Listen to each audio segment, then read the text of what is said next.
You're watching SNEWS, SOAS News. I'm here outside the Crystal Nightclub where tonight one girl will walk away with the title of Miss SOAS 2008. It has been one of the most controversial events of the year for SOAS.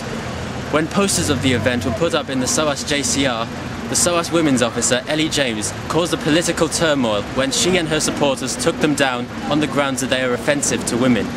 She argued that the event, quote, promotes the conforming of the individual to a commercial stereotype of gender and sexual manifestation.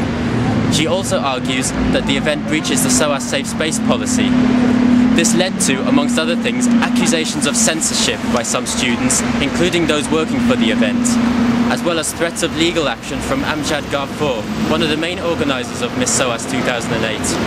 Mr. Ghafoor accused Miss James of being in a vocal minority and rejects any accusations of sexism and objectifying.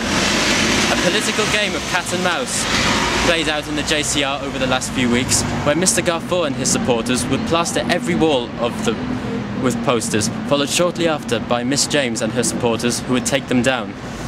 Now, when SNEWS asked Nizamuddin, the SOAS President of Finance and Communication, for clarification on which side was acting constitutionally or unconstitutionally, he stated that on the one hand, quote, the official SU policy is that society and union events get priority space for posters.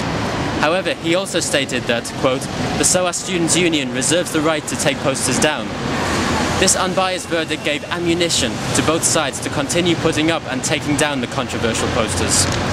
With a tense political climate having been culminating in the JCR, with bitter accusations of censorship and sexism, and even with threats of legal action, it all comes down to tonight. Tonight, the University of London Women's Society, led by the SOAS Women's Society, will gather outside this club to make their voices heard. Inside the club, in just a few hours' time, a panel of judges will decide who will be Miss SOAS 2008. SNEWS has learned that 2 protesters have been given invitations into the club as monitors. What will become of that? We'll wait and see.